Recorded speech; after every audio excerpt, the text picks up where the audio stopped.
नमस्कार मोर बंधुगण आसतु आम आज चाइल्ड डेभलपमेंट पेडागोजी आउ केतोटी मुख्य मुख्य प्रश्न आलोचना करबा जे गुडी को परीक्षा रे आसी बाबू देखंतु एटी प्रथम प्रश्न अछि शिशुटीर ईर्ष्या भय आदि गुण केउं विकास को बुझाए जार ठीक उत्तर हे जिवो ऑप्शन ए आवेगिक विकास। परवर्ती प्रश्न शैशव अवस्थार बयस सीमा केते आपण माने जानिचंती जेटा कि जन्मरू 2 वर्ष ऑप्शन डी हे जिवो ठीक उत्तर।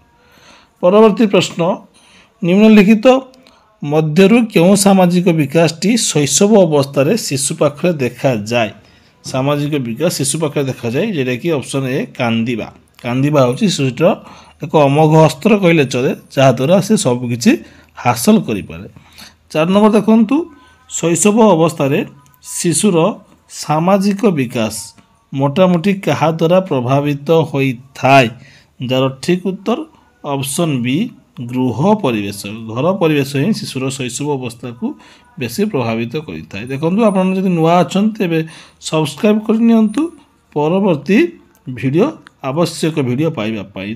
तो परवर्ती प्रश्न अछि गर्भ संचारर प्राय केते दिन परे डिंबकोश एक पूर्णांग मानव शिशुरे परिणत हेई थाय। बढ़िया प्रश्न देखंतु यार ठीक उत्तर हे जिवो ऑप्शन बी 280 दिन समय लगी था। परवर्ती प्रश्न केउं समय ही शिशुर जीवन आरंभ होता है ऑप्शन सी हो ठीक उत्तर शैशव गर्भधारण अवस्था हो ठीक उत्तर। तापरे 7 नंबर प्रश्न केउं मनोवैज्ञानिक शिक्षण तत्व क्रीड़ा भित्तिक केउं मनोवैज्ञानिक शिक्षण तत्व क्रीड़ा भित्तिक 7 नंबर ऑप्शन ए फ्रोबेल एटा कि फेब्रुआरी लिखी यहाँ हूँ ठीक उत्तर फ्रोबेल भी देखाई था। परवर्ती प्रश्न क्रीड़ा भित्तिक शिक्षादान पद्धति क्यों प्राणी पाई उद्दिष्ट क्यों प्राणी तेबे यार ठीक उत्तर निम्न श्रेणी पिला मानक पई आवश्यक क्रीड़ा भित्तिक पद्धति। तो 9 नंबर निम्नलिखित केउं प्रकार शिक्षण माध्यम सीधा सड़क तथ्य संग्रह होता है सीधा सड़क तथ्य संग्रह प्रश्न अच्छी सीधा सड़क तथ्य संग्रह जहाँकि पर्यवेक्षण हो ठीक उत्तर। 10 नंबर प्रश्न पर्यवेक्षण अर्थ कौन 10 नंबर पर्यवेक्षण अर्थ कौन उत्तर हो ऑप्शन सी हूँ उद्देश्य प्रणोदित हो प्रत्यक्षण करवा हूँ ठीक उत्तर।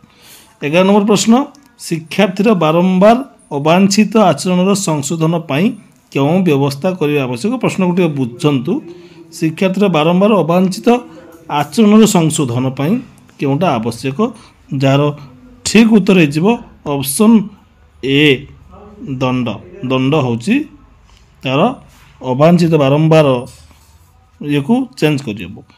परवर्ती प्रश्न शिक्षार्थी को अभिप्रेरित करने शिक्षक निम्नलिखित क्यों उद्दीपक व्यवहार करिथांती ठीक उत्तर हो ऑप्शन डी उपरोक्त 3टी जाक कौन दंड पुरस्कार निंदा प्रशंसा फलाफल संबंधी ज्ञान ठीक उत्तर हो।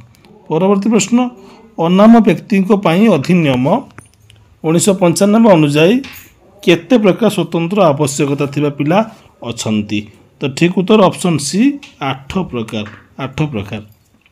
परवर्ती प्रश्न विद्यालय देखा जाउथिबा चलन बाधित पिला माने हेले तो कौ प्रकार पिला सब विद्यालय अछंती ऑप्शन डी उपरोक्त समस्त एटी मस्तिष्क पक्षाघात भी थाए अंग छेद पोलियो सब प्रकार पिला को अंतर्निवेशी पाठ्यक्रम में जोग देवार सुजोग दिखाई।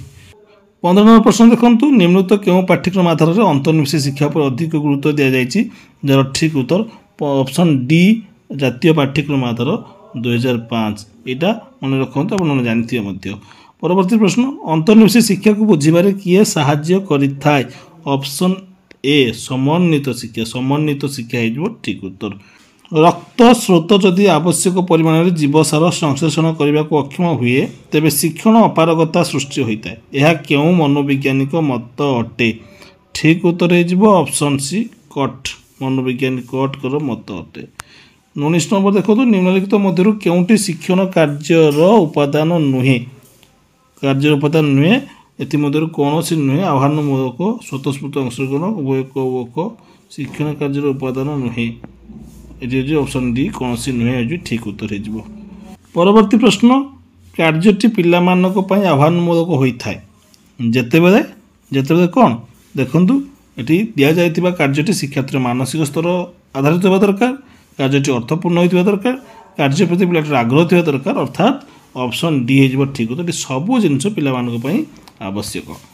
21 ନମ୍ବର ଦେଖନ୍ତୁ, ଶିକ୍ଷକଙ୍କର ନିମ୍ନୋକ୍ତ କେଉଁ କାର୍ଯ୍ୟଟି ଛାତ୍ରଛାତ୍ରୀମାନଙ୍କ ମନରେ ଶିକ୍ଷଣ ପ୍ରତି ଆଗ୍ରହ ବୃଦ୍ଧି କରିଥାଏ? 21 ନମ୍ବର ହେଇଯିବ ଅପସନ୍ ସି ଉତ୍ତମ ବ୍ୟବହାର। ଜଣେ ଶିକ୍ଷକର ବ୍ୟବହାର ହିଁ ପିଲାକୁ ପରିବର୍ତ୍ତନ କରିବାରେ ସହାୟକ ହୋଇଥାଏ। ପରବର୍ତ୍ତୀ ପ୍ରଶ୍ନ, ସର୍ବଶିକ୍ଷା ଅଭିଯାନରେ ନିମ୍ନୋକ୍ତ କେଉଁ ଯୋଜନା ଅନୁସାରେ କାନ୍ଥ ଶିକ୍ଷଣ କାର୍ଯ୍ୟ ନିମିତ୍ତ ସ୍ଥାନ ରହିବା ଆବଶ୍ୟକ? ଏଇଟା ଗୋଟେ ବଢ଼ିଆ ପ୍ରଶ୍ନ।